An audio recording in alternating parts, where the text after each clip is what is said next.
The second book of Kings draws to a somber close with the collapse of the once mighty kingdoms of Israel and Judah, a tale marked by faith lost, warnings unheeded, and the unraveling of a nation's very soul. For generations, prophets had pleaded with the people to turn back, to remember their covenant and the God who had delivered them from slavery. But pride and stubbornness prevailed, and the consequences were devastating. Chapter 25 unfolds as the final tragic act. Jerusalem falls to its enemies, the sacred temple is set ablaze, and smoke rises over the ruins, signaling the end of an era. The city that once stood as a beacon of hope and faith is reduced to ashes and memories. Yet, even in the midst of devastation and despair, a faint hope lingers. In the ashes, a small act of mercy emerges, a gesture that suggests the story of this people is not truly finished. There is a glimmer of compassion, a promise that redemption is still possible. Babylon's siege of Jerusalem was slow and merciless. The Babylonian forces encircled the city, cutting off supplies and instilling fear among the inhabitants. The once thriving city was now a place of dread and uncertainty. For 2 years the city starved, hope withered, and defenses crumbled. The people of Jerusalem faced unimaginable hardships.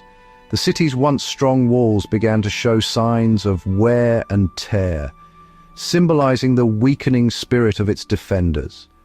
When the walls finally fell, Jerusalem's pride and spirit collapsed with them. The Babylonians poured into the city, bringing destruction and chaos. The gates that once stood as a symbol of protection now lay in ruins, and the invaders showed no mercy. The city's fall was more than a military defeat, it was a spiritual crisis, the fulfillment of prophetic warnings. The temple, once a place of worship and community, was desecrated and burned. Religious artifacts were shattered, and the priests mourned the loss of their sacred spaces. The people faced not just conquest, but the terrifying sense that even God had departed. As Jerusalem fell, King Zedekiah fled, only to be captured near Jericho. The place where Israel's story began now marked its end. His army deserted him. He was brought before Nebuchadnezzar, forced to witness his son's executions, then blinded and taken in chains to Babylon.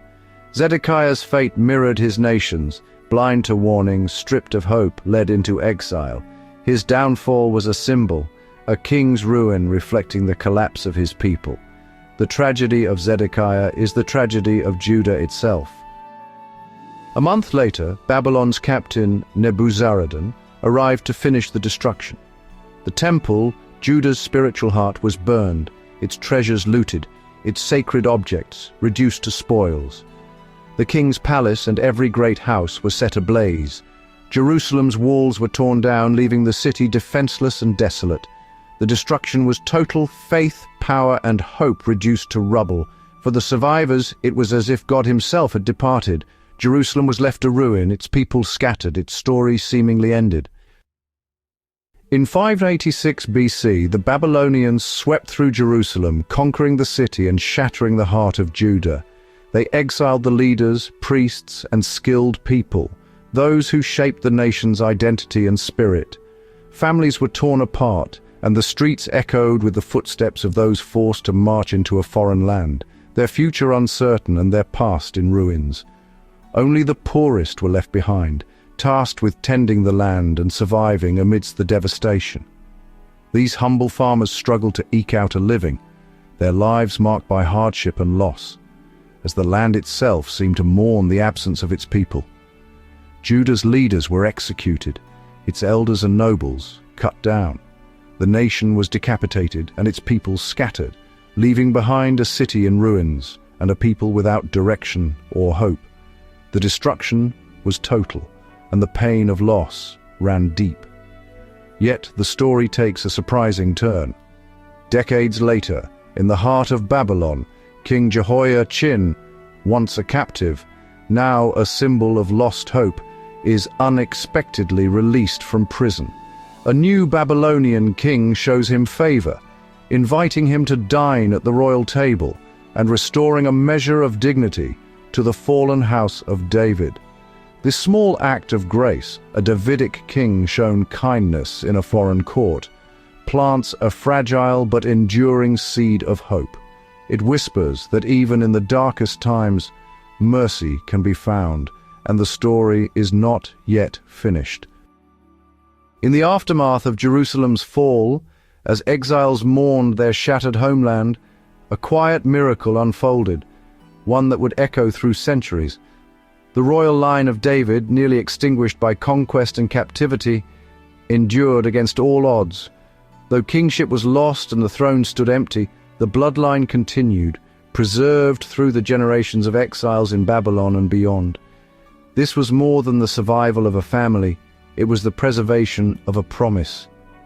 The ancient prophecies had spoken of a ruler from David's line who would bring hope not just to Judah, but to the world.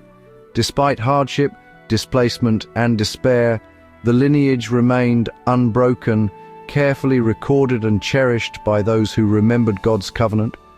Centuries later, in a humble town called Bethlehem, this promise would be fulfilled. The birth of Jesus Christ, a descendant of David, marked the arrival of the long-awaited Messiah, a living testament to God's faithfulness across generations. Through exile, through loss, and through longing, the line of David endured so that hope could be born anew. Are you ready to continue? Just click here and come along with me to the next chapter.